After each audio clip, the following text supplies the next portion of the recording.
بسم الله الرحمن الرحيم. الحمد لله رب العالمين، والعاقبة للمتقين، والصلاة والسلام على رسوله الأمين وعلى آله وصحبه أجمعين. أما بعد، فقد قال جل وعلا في كتابه العزيز بعد أعوذ بالله من الشيطان الرجيم. بسم الله الرحمن الرحيم. الله لا إله إلا هو الحي القيوم، لا تأخذه سنة ولا نوم، له ما في السماوات وما في الأرض، من ذا الذي يشفع عنده إلا بإذنه، يعلم ما بين أيديهم وما خلفهم، ولا يحيطون بشيء من علمه إلا بما شاء. وسع كرسيه السماوات والأرض، ولا يؤوده حفظهما وهو العلي العظيم. صدق الله مولانا العظيم. சங்கை நிறைந்த அல்லாஹ்வின் நல்லடியார்களே, அன்பும் பாசமும் நிறைந்த மாணவ சகோதர சகோதரிகளே, அல்லாஹுடைய அருளினால் சஃபத்து தஃபாசிர் என்ற விரிவுரை கிதாபின் மூலமாக சூரத்துல் பக்ராவினுடைய ஆயத்துகளின் வரிசைகளை அதனுடைய இறுதி கட்டத்தை நெருங்கிக் கொண்டிருக்கிறோம். அல்ஹம்துலில்லாஹ், இதுவரைக்கும் 254 ஆயத்துகளை முடித்து 255 முதல் 257 வரை உள்ள வசனங்களின் விளக்கங்களை இந்த பாடத்திலே நாம் பார்க்க இருக்கிறோம். அல்லாஹு லா இலாஹ இல்லாஹு அல் ஹய்யுல் கய்யூம் என்று ஆரம்பமாகும் 255வது ஆயத்து முதல் உலாஇக அஸ்ஹாபுன் நாரி ஹும் ஃபீஹா ஹாலிதூன் என்று முடியும் 257வது ஆயத்து வரைக்கும் உள்ள வசனங்களின் விளக்கங்கள் தான் இந்த பாடங்களிலே இன்ஷா அல்லாஹ் பேசப்படுகிறது. பாடத்தின் வரிசையின் அடிப்படையில் பார்த்தால் இது 377வது பாடம். 377 என்ற பாடத்தை நாம் அடைந்திருக்கிறோம். 377. இந்த பாடத்திற்கு நாம் கொடுத்திருக்கக்கூடிய தலைப்பு என்ன? குர்ஆனில் சிறந்த வசனம். விளக்கம் என்ற அந்த மெயின் தலைப்பிலே உட்தலைப்பாக நாம் கொடுத்திருக்கக்கூடிய விஷயம் குர்ஆனில் சிறந்த வசனம். குர்ஆன் என்பதே அல்லாஹுடைய வேதமாக இருக்கிறது. வேதங்களில் எல்லாம் சிறந்த வேதம். அதிலும் நாயிம் ஸல்லல்லாஹு அலைஹி வஸல்லம் அவர்களுக்கு எத்தனையோ அற்புதங்கள் கொடுக்கப்பட்டிருந்தாலும் நாம் தில்க ருசுலு ஃபல்லல்லா பஅலஹும் அலா பஅல் என்ற ஆயத்தின் கீழ் இந்த விளக்கத்தை கொடுத்திருந்தோம். அல்லாஹு தாலா எண்ணற்ற முஅஜிசாக்களை, அற்புதங்களை நபி ஸல்லல்லாஹு அலைஹி வஸல்லம் அவர்களுக்கு வழங்கி இருந்தாலும் குர்ஆன் எல்லா அற்புதங்களிலும், எல்லா முஅஜிசாக்களிலும் மிகச்சிறந்த முஅஜிசாவாக இருக்கிறது. இதை எதிர்த்தவர்கள் இயலாமையிலானார்கள்.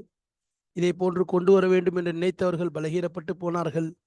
அதே போன்று இதோடு சவால் விட்டவர்களெல்லாம் ஒன்றுமில்லாமல் தோற்று போனது நமக்கு தெரிந்த விஷயம். அந்த அளவுக்கு திருமறை குர்ஆன் மிகச்சிறந்த ஒரு வசனமாக, வேதமாக இருக்கிறது.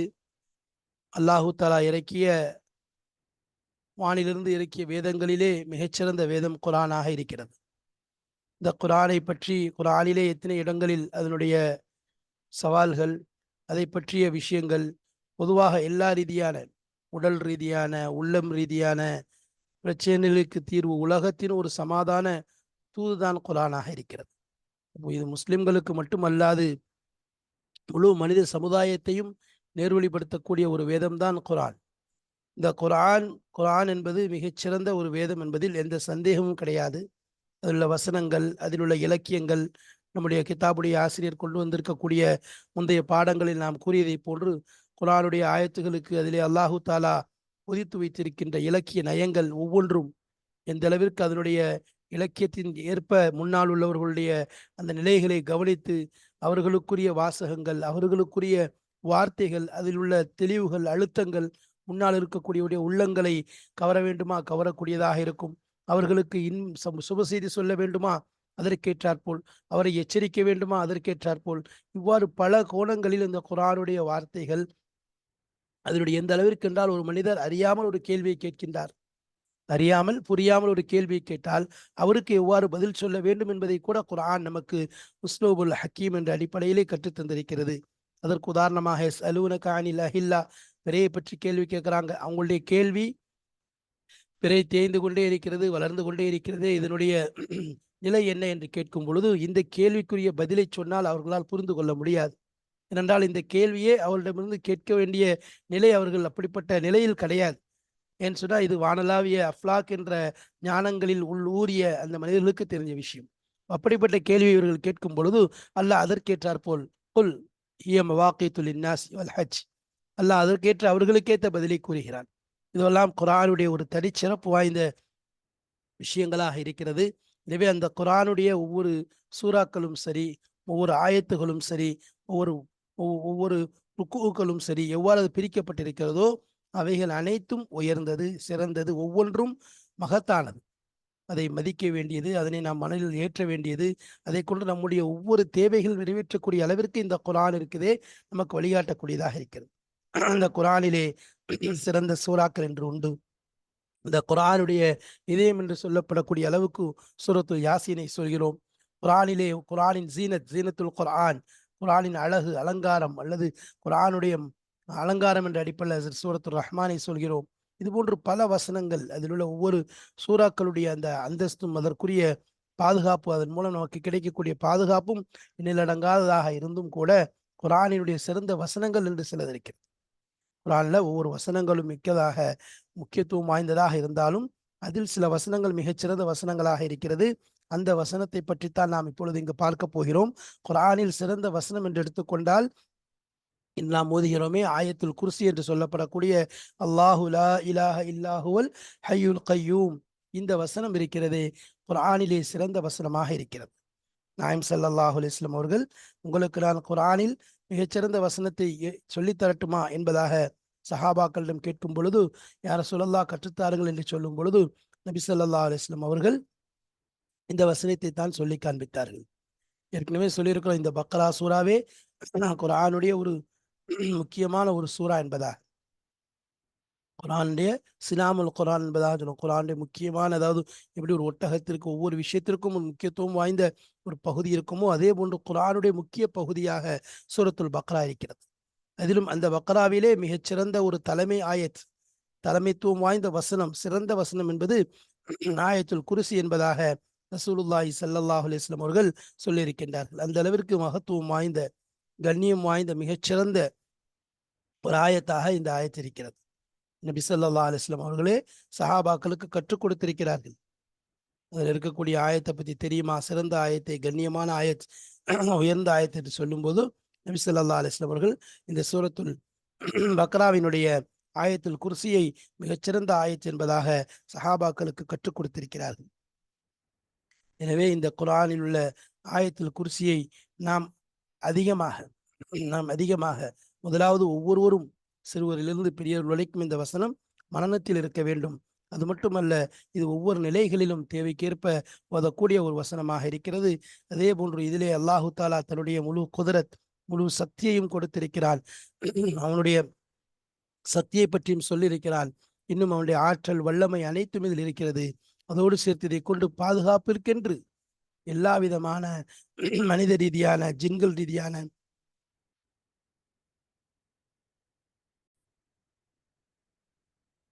மனிதர்கள் மற்றும் ஜின்கள் அனைத்தின் தீங்கிலிருந்தும் இதிலே பெரிய ஒரு பாதுகாப்பை அல்லாஹு தஆலா வைத்திருக்கிறான். எனவே இந்த வசனத்தை நாம் மதிக்க வேண்டும், இந்த வசனங்களை மனனம் செய்ய வேண்டும். இதில் உள்ள அர்த்தங்களை தெரிந்து கொண்டு அழகான முறையில் அடிக்கடி குர்ஆனை ஓதி வருவது என்பது அவசியமான விஷயமாக இருந்தாலும், தனிமையிலும் பய நேரத்திலும் எல்லா நேரங்களிலும் இந்த வசனம் சிறப்பு மிக்கதாக இருக்கிறது. குறிப்பாக ஒவ்வொரு ஃபரலான தொழுகைக்கு பின்பாகவும் இந்த வசனம் ஓதப்பட்டால், அல்லாஹு தஆலா அவர்களுக்கு சொர்க்கத்தை தவிர வேறு எதுவும் கிடையாது, சொர்க்கம்தான் அவர்களுடைய இடம் என்பதாக ரசூலுல்லாஹி ஸல்லல்லாஹு அலைஹி வஸல்லம் அவர்கள் சொல்லியிருக்கின்றார்கள். அவருடைய சொர்க்கத்திற்கும் அவருக்கும் தடையாக இருப்பது மரணம் ஒன்றுதான் என்று, மரணமாவாரோ உடனே அவர் சொர்க்கம் சென்று விடுவார் என்று நபி ஸல்லல்லாஹு அலைஹி வஸல்லம் அவர்கள் சொன்ன விஷயத்தை நாம் பார்க்கிறோம். எனவே ஒவ்வொரு விஷயங்களும், ஒருமுறை ரசூலுல்லாஹி ஸல்லல்லாஹு அலைஹி வஸல்லம் அவர்கள் சஹாபாக்களிடம் கேட்கின்றார்கள்,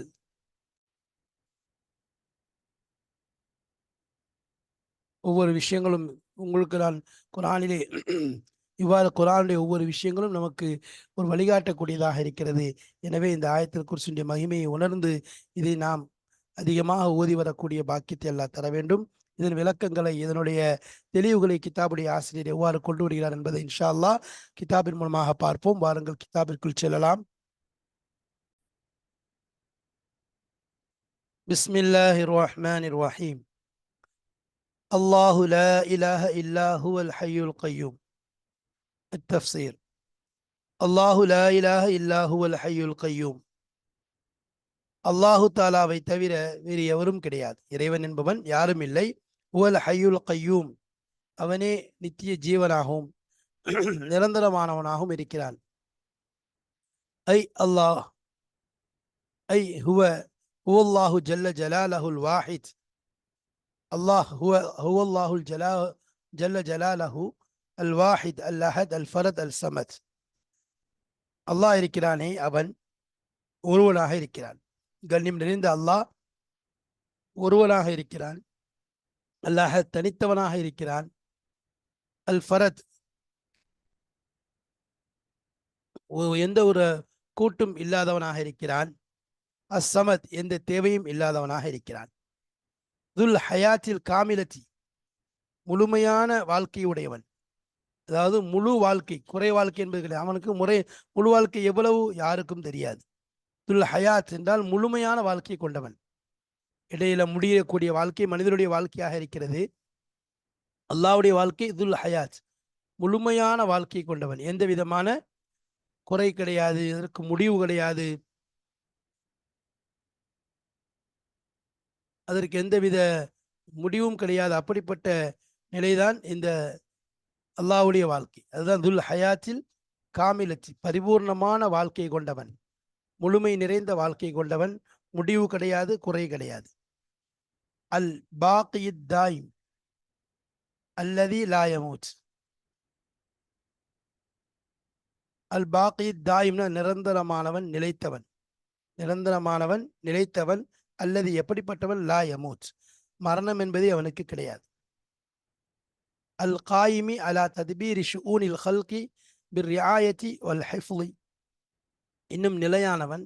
அலா தத்பீரி ஷுஊனில் ஹல்கி, படைப்பினங்களுடைய விஷயங்களை எல்லாம் ஆராயக்கூடிய, அதை சரி செய்யக்கூடிய, அதை நிர்ணயிக்கக்கூடிய சக்தி மீது நிர்ணயிக்கக்கூடியதன் மீது சக்தி வாய்ந்தவன், அதன் மீது நிரந்தரமானவன். பிரிஆயத், அதை கவனிப்பதை கொண்டு. வல் ஹிஃப்லு, இன்னும் பாதுகாப்பதை கொண்டு. அல்லாஹு தாலா இந்த இடத்துல என்ன செய்யறான்? இலாஹ எல்லாம் நஃபி செய்யறான். எந்த இலாகும், எந்த இதுவும் கிடையாது அல்லாஹ்வை தவிர. இதை கொண்டு அந்த இலாஹியத் என்பது, இந்த இறைவன் இருக்கின்றான் என்ற விஷயம் உறுதியாகி விடுகிறது. ஆனா அதுல என்னது? உதாரணமா ஒருத்தர் சொல்லா ஜெயித் லா கரீமுன் இல்லா ஜெயித், ஜெயிதை தவிர கரீம் என்பவனே கிடையாது. இது உங்களுடைய சொல்லே மிகச்சிறந்தது. ஜெய்துன் கரீமில் ஹையானி அல் பாக்கி அல் அபதி தாயிமி பிலாசால், நீங்காமல் நிரந்தரமாக இருக்கக்கூடியவன். அப்போ ஹைங்கிறது அல்லாஹ்வுடைய சிஃபத்துல இருந்து உள்ளது. எப்படின்னா எப்போதுமே இருந்துகிட்டே இருப்பான், வாழ்க்கையில இருந்துகிட்டே இருப்பான். அவனுடைய ஹயா இருக்கிறது தான், இருந்து கொண்டே இருப்பான். அதே மாதிரி அந்த வாழ்க்கை என்பது அவனுக்கு முழுமையானது, நிலையானது, எப்பொழுதுமே அது நீங்காது. அதே போல அந்த வாழ்க்கைக்கு பிறகு எதுவும் மரணம் அதில் குறுக்கிடாது. அந்த வாழ்க்கையில மரணம் என்பது குறுக்கிட முடியாது. உதாரணமா எல்லா படைப்பினங்கள், அல்லாஹுவை தவிர உள்ள அனைத்து படைப்பினங்களும் அதிலே அவருடைய வாழ்க்கையிலே மரணம் என்பது குறுக்கிடும். அவர்கள் இல்லாமலாகுதல், மௌஜூத் என்பது அல்லாவிற்கு மட்டும் உரியது, இருக்கிறவன் என்பது. நம்ம இல்லாமை என்பதும் அவருடைய வாழ்க்கையில் குறுக்கிடும். திடீர்னு மௌத்தா போயிடுவாங்க. ஒவ்வொரு வஸ்துவும் உள்ளு ஷையின் ஹாலிக்குன் இல்லா வஜிஹா, அல்லாவை தவிர எல்லாமே அழியக்கூடியதாக இருக்கு. அல்லாவை தவிர இருக்கக்கூடிய அத்தனை வஸ்துக்களும் அழியக்கூடியது. அப்போ நிரந்தரமானவன் என்பது அல்லாஹ் ஒருத்தன் தான். அவன் தான் எல்லா விஷயத்தையும் உருவாக்கக்கூடியதை, படைப்பினங்களுக்குரிய விஷயங்களை உருவாக்குறது, அவர்களுக்கு உணவளிப்பது, அவங்களுடைய எல்லா விதமான தேவைகளையும் அறிந்து நிறைவேற்றக்கூடியவன் அல்லாஹ் ஒருவன் தான். அவனை தவிர யாரும் கிடையாது. அதுதான் அல்லாஹு லா இலாஹ இல்லாஹுவல் ஹய்யுல் கய்யூம் என்பதாக சொல்லப்பட்டிருக்கு. அப்போ அல்லாஹ்வை தவிர யாரும் கிடையாது. அவன்தான் எல்லா விஷயங்களையும் நிர்ணயிக்கக்கூடியவன், அதை செயல்படுத்தக்கூடியவன். பிரியாயத்தி வல் ஹிஃப்லு, எப்படி கவனிப்பான்? ரியாயத், கவனிப்பதன் மூலம். அதை கண்டுகொள்ளாம அல்லது பாராமுகமாகவும் விடுவது கிடையாது. அதை நிர்ணயிக்கக்கூடியவன். ஆனால் எப்படி? கவனத்தோட, ஏனோ தானம் என்றோ அதை கண்டுகொள்ளாமல் கஃப்லத்தோட அல்லது ஹிக்மத் இல்லாமல் கிடையாது. மாறாக ரியாயத், கவனிப்பு, ஹிஃபுல், இன்னும் பாதுகாப்பு. அவர்களுக்கு எந்த விதமான தவறுகளும் நிகழ்ந்துவிடக் கூடாது, எந்த விதமான இடையூறுகளும் ஏற்பட்டுவிடக் கூடாது என்று பாதுகாப்புடன் அல்லாஹு தாலா நிர்ணயிக்கக்கூடியவன். வானம் என்பதை அல்லாஹ் படைச்சிருக்கிறான், வானத்தை பார்க்குறோம். அப்போ அல்லாஹ்வுடைய ஏற்பாடு தான் வானம் என்பது. இது யாருக்காக வேண்டி? படைப்பினங்களுக்காக வேண்டி அல்லாஹ் ரெடி பண்ணியிருக்கான். அதே போல மேகம் என்பது, பூமி என்பது, மலைகள் என்பது எல்லாம் அல்லாஹு தாலா ரெடி பண்ண விஷயங்கள் தான். படைப்புகளுடைய தேவைகளுக்காக இன்னும் பல விஷயங்களை உருவாக்குறான்.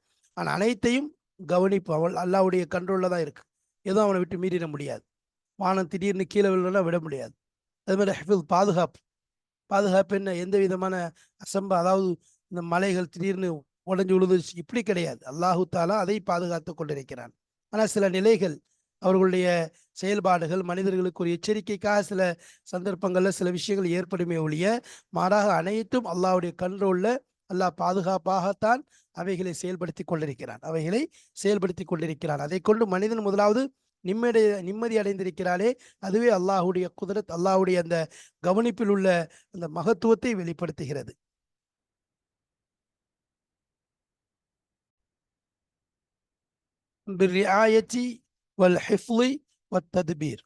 இப்போ அனைத்தும் அடங்கிய கவனிப்பு தான் அல்லாஹ்வுடைய கவனிப்பாக இருக்கிறது. அல்லாஹு தஆலா எல்லா விஷயத்தையும் சரியாக கவனித்துக் கொண்டிருக்கிறான். எந்தவித இடையூறும் ஏற்படாத அளவிற்கு அல்லாஹ் பாதுகாத்துக் கொண்டிருக்கிறான். லா தஅஹுதுஹு சினத்துன், அதில் முதல் விஷயம் லா தஅஹுதுஹு சினத்துன், அவனுக்கு தூக்கம் என்பது ஏற்படாது. சினத்துனா சிறு தூக்கம். வலா நௌமுன், பெருந்தூக்கம். அதாவது லா யஅஹுதுஹு நுஆசுன், சிறு தூக்கம் என்பது அல்லாஹ்வுக்கு ஏற்படாது, அல்லாஹ் பிடிக்காது. வலா நௌம், அதே போன்று பெருந்தூக்கம் என்பதும் அல்லாஹ்விற்கு ஏற்படாது. ரெண்டை விட்டு அல்லாஹ் பரிசுத்தமானவன். சினத்துன்னு சொன்னா பொதுவாக தூக்கத்துக்கு முன்னாடி ஏற்படக்கூடிய ஒரு சடைவின் காரணமாக ஏற்படக்கூடிய சடைவின் காரணமாக ஏற்படக்கூடிய ஒரு சிறு தூக்கம், அதுக்கு நுஆஸ் என்பதாக சொல்லுவாங்க. அது சாதாரண தூக்கம். இந்த வஸ்னானுங்கிறது தூக்கத்துக்கும் முழிச்சிருக்கக்கூடியதுக்கும் மத்தியில் இருக்கக்கூடியதுக்கு சொல்லுது. ஆனால் தூக்கம், பெருந்தூக்கம், அதாவது ஒன்று இருக்கு நுஆஸ்ன்னு சொல்லுவாங்க. நுஆஸுங்கிறது என்ன? லேசான தூக்கம், அதாவது தூங்கிட்டு தான் லேஸ் அப்படியே தூங்குவான். அந்த தூக்கம் பெருந்தூக்கத்துக்கு முன்னாடி ஏற்படக்கூடியது, இதுக்கு சொல்றது. இது ஒன்று. வஸ்னானுங்கிறது சிறு தூக்கம், இன்னும் பெருந்தூக்கத்துக்கு மத்தியில் ஏற்படக்கூடியது. அதாவது முழிச்சிட்டு இருக்கவன் தூங்கிட்டு இருக்கவன் ரெண்டுக்கு மத்தியில் உள்ளவன் தான். பெருந்தூக்கம்னா என்ன? பெருந்தூக்கத்துக்கு தாரிஃப்னா அது அவன் மீது ஏற்படக்கூடிய அவனை நீக்கக்கூடிய பாரம். அவனுடைய அறிவையும் நீக்கிறோம், கூவத்தையும் நீக்கிறோம். அப்படியே தன்னை இழந்து போய் படுப்பான். அதுக்கு தான் நவும் என்பதாக சொல்லுவாங்க. அப்போ இந்த ரெண்டுமே அல்லாஹ்வை அடையாது, ரெண்டுமே அல்லாஹ்வுக்கு கிடையாது. கமா வரத ஃபில் ஹதீஸில் வந்திருப்பதை போன்று, இன்னல்லாஹ லா யனாமு, அல்லாஹு தஆலா தூங்குவது கிடையாது. வலா யம்பகி லஹு அன் யனாம், அவனுக்கு தூக்கம் என்பதும் அவசியம் கிடையாது. யஹ்ஃபிதுல் கிஸ்த வ யர்ஃபஉஹு, அல்லாஹு தஆலா அந்த தராசை தாழ்த்துகிறான், யர்ஃபஉஹு, அதை உயர்த்துகிறான். அனைத்தும் அவனுடைய கையில தான் இருக்கு. அல்லாஹ் நினைச்சதை செய்து கொண்டிருக்கான். வலஹு, அப்போ அவனுக்கு தான் எந்த சிறு தூக்கமும் அடையாது, அவனுக்கு எந்த விதமான இதுவும் கிடையாது.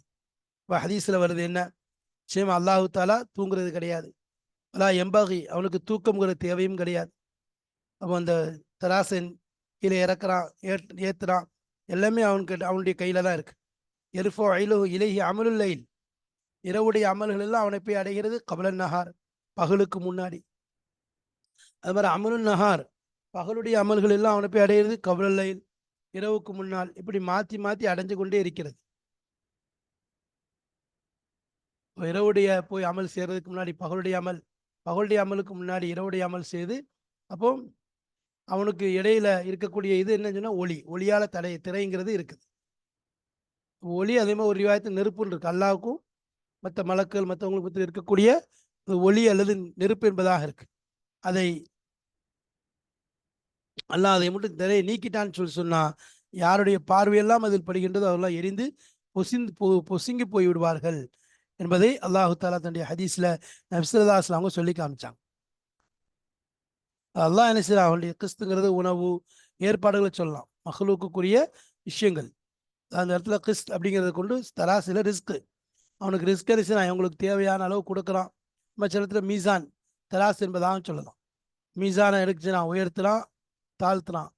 ஏன்னா வந்து இது கூட நீதம் என்பது ஏற்படுகிறது. அப்போ அது கொண்டு என்ன அர்த்தம் அப்படின்னா, மீசான் உயர்த்துறான் தாழ்த்துறான்னா என்னது, அடியாருடைய அமல்களை எடை போடுறான். எடை போடுவதன் மூலம் அவங்களுக்கு எது எதை கொடுக்கணுமோ கொடுக்குறான், எதை கொடுக்கக்கூடாதோ கொடுக்க மாட்டிருக்கான். சரி, அதே மாதிரி ஹஃபலத், மலக்குமார்களுடைய படை ஒன்று இருக்கு. ஹஃபலத்துங்கிறது ஒரு மலக்களுடைய ஒரு கூட்டம். அவர்கள் அடியாருடைய அமல்களை கொண்டு இரவிலே அல்லாஹ்வின் பக்கம் ஏறுகிறார்கள். பகலுடைய முதல் பகுதி முடிகிறதுக்கு முன்னாடியே போயிடுறாங்க. அதே மாதிரி பகலுடைய அமல்களை கொண்டு வானத்தின் பக்கம் ஏறுகிறார்கள். இரவுடைய அமல்கள் முடிவதற்கு முன்பாக அல்லாஹ் போய் சேர்றாங்க. அப்போ அல்லாஹ்வுக்கும் இவங்களுக்கும் மத்தியில் எல்லா விஷயத்துக்கும் மத்தியில் இருக்கக்கூடிய திரை ஒளி என்பதாகவும் நெருப்பு என்பதாகவும் வருகிறது. அதை மட்டும் நீக்கிவிட்டால் மனிதன் எரிந்து பொசுங்கி கரிந்து விடுவான், எதுவுமே இருக்காது. அதுதான் இங்கே சொல்லப்படுது. லா தாஹுது நௌமுன், அவனுக்கு எந்த தூக்கமும் இருக்காது. மூசா அலைஹிஸ்ஸலாம் வந்து மலக்குமார்கள்ட்ட கேட்குறாங்க, அல் யனாமுல்லாஹு தாலா, அல்லாஹ் தூங்குவானா என்பதாக மூசா அலைஹிஸ்ஸலாம் மலக்கள்கிட்ட கேட்கும்போது அல்லாஹ் வஹி அறிவிக்கிறான். தன்னுடைய மலக்களின் பக்கம் அவங்கள ஏவுறான். ஐ, நீங்கள் அவரை என்ன செய்யுங்க, அவங்கள சூழ்ந்து கொள்ளுங்க, 3 நாள் அவளை தூங்க விடாதீங்க என்பதாக. அப்போ மலக்கள் அவ்வாறு செய்கிறாங்க. பிறகு அவர் கையில் என்னது, 2 பாட்டில் கொடுக்குறாங்க. 2 பாட்டில் கொடுக்குறாங்க, தூங்க விடலை. 2 பாட்டில் கொடுக்குறாங்க. மூசா அலைஹிஸ்ஸலாம் 2-3 நாளாக தூங்கவே விடலை, மலக்கள் தூங்க விடாமல் வச்சுட்டாங்க. அப்போ இப்போ பாட்டில் கொடுத்தோன்னே அதை வாங்கி 2 பாட்டிலையும் கையில் வைக்கிறாங்க. வச்சதுக்கு பிறகு அப்படி பிடிச்சிக்கிறாங்க. என்ன செய்ய, அப்படியே என்ன செய்ய விட்டுட்டாங்க. விட்டுட்டு அப்படியே என்ன, அப்போ சொல்கிறாங்க, நீங்கள் வந்து என்னது, இதை பிடிச்சி வச்சுக்கோங்க, கீழே விழாமல் பார்த்து கொள்ளுங்கள் என்பதாக மூசா அலைஹிஸ்ஸலாம் அவங்கள்ட்ட கொடுத்துட்றாங்க. மூசா அலைஹிஸ்ஸலாம் வச்சுட்டு இருக்காங்க, தூக்கம் வருது, முழிக்கிறாங்க. அப்படியே 2 அவங்க கையில் இருக்குது. இப்படி தூக்கம் வருது, இது பண்ணுறது. கடைசியில் என்னது, அப்படி தூங்குனதில் ஒரு இது விழுந்துருச்சு. 2 பாட்டில் இப்படி பிடிச்சி வச்சதில் ஒன்று மோதி 2மே என்னது உடஞ்சிருச்சு, ஒன்றுமே இல்லை. அப்போ சொன்னாங்க, அல்லாஹ் தஆலா இதான் எனக்கு காட்டக்கூடிய உதாரணம். என்ன, அதாவது அல்லாஹ் வந்து ஒரு மனிதன் தூங்கிவிட்டால் எவ்வாறு என்ன செய்ய முடியாது, அவனுக்கு நிலை என்பது இருக்காது. நிலை என்பது இருக்காது, அவன் எதையுமே சரியாக செய்ய முடியாது. இன்று இன்னைக்கு நடந்து கொண்டு இருக்குன்னா இதெல்லாம் அல்லாஹுடைய குதிரத்தினால தான் நடந்துட்டு இருக்கு.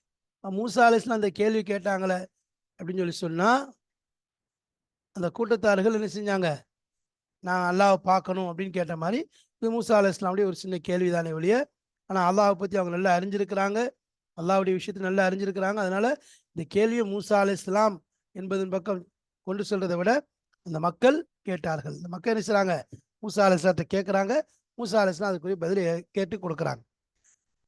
லஹு மாஃபிஸ் சமாவாத்தி ஒ மாஃபில் அர்த், அவனுக்கே சொந்தமானது. மாஃபிஸ் சமாவாத், வானத்தில் எந்தெல்லாம் இருக்கிறதோ அதுவும் அவனுக்கு சொந்தம். மாஃபில் அர்த், பூமியிலே எது இருக்கிறதோ அதுவும் அவனுக்கே சொந்தம். அதாவது ஜமியா மாஃபிஸ் சமாவாத்தி வல் அர்தி, பூமியில் இருக்கக்கூடிய வானங்களில் இருக்கக்கூடிய அனைத்தும், இன்னும் பூமியில் இருக்கக்கூடிய அனைத்தும், முல்குஹு, அவனுடைய கட்டுப்பாட்டில் உள்ளது, அவனுடைய ஆட்சி தான். அபீது, அவனுடைய அடிமைகள் தான். தஹ்த கஹ்ரிஹி, அவனுடைய அடக்குமுறைக்கு கீழ்தான். சுல்தானிஹி, அவனுடைய அதிகாரத்திற்கு கீழ்தான் இருக்கிறது. அவனுடைய அதிகாரத்தை தாண்டியோ அல்லது அவனுடைய அடக்குமுறைக்கு அப்பாற்பட்டோ அல்லது அவனுக்கு ஆட்சிக்கு தாண்டியோ யாரும் இருக்கவும் முடியாது, வாழவும் முடியாது. அல்லாஹு தாலா எந்தவித இணையும் இல்லாமல் எல்லா விஷயங்களையும் தன்னுடைய கண்ட்ரோலில் வச்சுக்கொள்ளக்கூடியவன். யாரும் அவன்கிட்ட கேட்கவும் முடியாது. இப்போ அவர்களும் அவனுக்கு மாறு செய்ய முடியாது. ஏன்னா அவங்க வந்து என்ன செய்கிறாங்க, அவனுக்கு மாறு செய்கிறாங்க. அல்லாஹ்க்கு அவன் அடிமையாக இருந்துக்கிட்டு என்ன செய்கிறாங்க, அவனுடைய ஆட்சிக்கில் இருக்கிறாங்க, ஆனால் மாறு செய்கிறாங்க. சரி, லஹு மாஃபிஸ் சமாவாத்னு சொல்கிறான்ல, மன்ஃபிஸ் சமாவாத்னு சொல்லலை. அப்போ இந்த இடத்துல என்னதுன்னு சொன்னால், ஒவ்வொரு விஷயம் அல்லாஹ் அல்லாத, அதாவது அல்லாஹ் அல்லாத எல்லா விஷயங்களையும் படைப்பினங்கள் வந்து ஆக்கிட்டான். அப்படி இதில் அதிகமான படைப்பினங்கள் என்று எடுத்துக்கொண்டால் அறிவற்ற ஜீவர்கள் தான் அதிகமாக இருக்கு, கைர ஆக்கில் தான் அதிகமாக இருக்கிறதுனால இந்த இடத்துல அதன் பக்கம்தான் நிஸ்பத் செய்து சொல்லப்படுது. கைர, அதாவது மாஃபிஸ் சமாவாத் என்பதாக சொல்லப்படுது, மன்ஃபிஸ் சமாவாத் என்று சொல்லலை. மந்தல்லதி யஷ்ஃபஉ இந்தஹு இல்லா பீதினி, அதாவது லா அஹதுன் ஒருவரும் கிடையாது, எஸ்தத்தியோ ஆற்றல் பெற்றவர், ஐ யஷ்ஃபஅ லி அஹதின் ஒருவர் மற்றவருக்கு பரிந்துரை செய்யக்கூடிய அளவிற்கு யாரும் கிடையாது. இல்லா இதா அதின லஹுல்லாஹுல் தஆலா அல்லாஹு தஆலா அவருக்கு அதற்குரிய அனுமதியை கொடுத்து விட்டாலும், அந்த அனுமதியை அல்லாஹ் கொடுத்துட்டான்னா கூட, கால இப்னு கசீர் அல்லாஹ் அனுமதியை கொடுத்தால் தவிர, அதாவது அல்லாஹ் அவருக்கு அனுமதியை கொடுத்தாலே தவிர யாருக்கும் எந்தவித பரிந்துரையும் செய்ய முடியாது. கால இப்னு கசீர் ரஹ்மத்துல்லாஹி அலைஹி சொல்றாங்க, வஹாதா பயானுன் இது விளக்கமாக இருக்கிறது, அலுமத்திஹி அவனுடைய மகத்துவத்தை, ஜலாலிஹி அவனுடைய கண்ணியத்தை, கிபிரியாயிஹி அவனுடைய உயர்ந்த தன்மையை, பெருந்தன்மையை, பஹீசு எந்த அளவுக்கு என்றால் லாயத் ஜாசரு அஹதுன் ஒருவரும் சக்தி பெற மாட்டார்கள், அல ஷஃபாஅத்தி அதாவது பரிந்துரை செய்வதன் மீது, இல்லா பிஇذனில் மௌலா அல்லாஹ்வுடைய தலைவனான ரப்பினுடைய அனுமதி இல்லாமல் ஒருவரும் பரிந்துரை செய்வதன் மீது சக்தி பெற மாட்டார்கள். அல்லாஹ் தான் எல்லா விஷயங்களையும் கண்ட்ரோல்ல கொண்டு வரக்கூடியவன். இப்போ யாரும் முடியாது. இந்த இடத்துல இஸ்திஃபாமி இன்காரி, இந்த மண்ணுங்கிறது இஸ்திஃபாமி இன்காரி என்று சொல்றோம். இஸ்திஃபாமி இன்காரி ஏற்கனவே சொல்லியிருக்கிறோம், மறுக்கிறது யாரும் இல்லை என்று சொல்லக்கூடிய இஸ்திஃபாமாக இருக்கு. இந்த இடத்துல அல்லாஹ்வுடைய கட்டளையை கொண்டே தவிர, அவனுடைய நாட்டத்தை கொண்டே தவிர யாரும் பேச முடியாது. லாயத்த கல்லமூன அல்லாஹ் குர்ஆன்ல சொல்ற மாதிரி யாரும் என்ன செய்ய முடியாது, அவனுடைய அனுமதி இல்லாம பேச முடியாது. இல்லா பி இதுனிஹி வகால சவாபா அதுவும் நல்லதை தான் பேச முடியும். சரி, அப்போ இந்த இடத்துல முஷ்ரிக்கீன்கள் சொல்லிட்டு இருந்தாங்க, என்ன எங்களுடைய அஸ்னாம்கள் சிலைகள் எங்களுக்கு பரிந்துரை செய்யும், எங்களுக்கு நாளைக்கு மறுமையில் வந்து ரெக்கமெண்ட் செய்யும் என்பதாக சொன்னதற்கு அல்லாஹ் அறிவிக்கலாம், யாரும் அல்லாஹ்வுடைய கட்டளை இல்லாம பரிந்துரை செய்ய முடியாது என்று சொல்லிட்டு அதில் சிலதை தவிர்க்கிறான். இல்லா பிஇذنி என்று சொல்வதன் மூலம் சிலருக்கு அனுமதி உண்டு. நபி ஸல்லல்லாஹு அலைஹி வஸல்லம் ஷஃபாஅத், நபி ஸல்லல்லாஹு அலைஹி வஸல்லம் பரிந்துரை செய்யக்கூடிய அனுமதி இருக்கு. ஆமா, சில நபிமார்கள் பரிந்துரை செய்யக்கூடிய அனுமதி இருக்கு. அதே மாதிரி மலக்குமார்கள் பரிந்துரை செய்ய அனுமதி இருக்கு. அதே மாதிரி ரெக்கமெண்ட் சில மூமின்களுக்கு பரிந்துரை செய்யக்கூடிய அனுமதியை அல்லாஹ் கொடுத்திருக்கிறான். அவர்கள் அல்லாமல் யாரும் பரிந்துரை என்பதை செய்ய முடியாது என்ற விஷயத்தை அல்லாஹு தஆலா உறுதிப்படுத்தி கூறிவிட்டான். எனவே அல்லாஹ்வுடைய அனுமதி இல்லாமல் நாளை மறுமையிலே யாரும் பேச முடியாது என்ற விஷயம் அல்லாஹு தஆலா தெளிவாக சொல்கிறான். அதைத் தொடர்ந்து இன்னும் அல்லாஹ்வுடைய வல்லமை, அல்லாஹ்வுடைய குதிரத்தை பற்றி, அவனுடைய ஞானத்தை பற்றி இன்ஷா அல்லாஹ் அடுத்து மேலே சொல்லப்படுகிறது. நமக்கு இந்த ஆயத் மிக முக்கியமான ஆயத் என்பதால் இதனுடைய விளக்கங்களை, வசனங்களை அறிந்து கொண்டு அடிக்கடி இதை ஓதுவதன் மூலம் நம்முடைய பாதுகாப்பு இருக்கிறது. அல்லாஹ்வுடைய மகத்துவத்தை விளங்கக்கூடிய பாக்கியம் நமக்கு கிடைக்கிறது. அல்லாஹு தாலா இந்த குர்ஆனுடைய ஒவ்வொரு வசனங்களையும் நாம் மனதில் பதித்து அதை அமலோடு ஓதக்கூடிய தௌஃபீக்கை தந்தருவானாக. வாஹிர் தாவானா அனில் அல்ஹம்துலில்லாஹி ரப்பில் ஆலமீன். அஸ்ஸலாமு அலைக்கும் வரஹ்மத்துல்லாஹி வபரகாத்துஹு.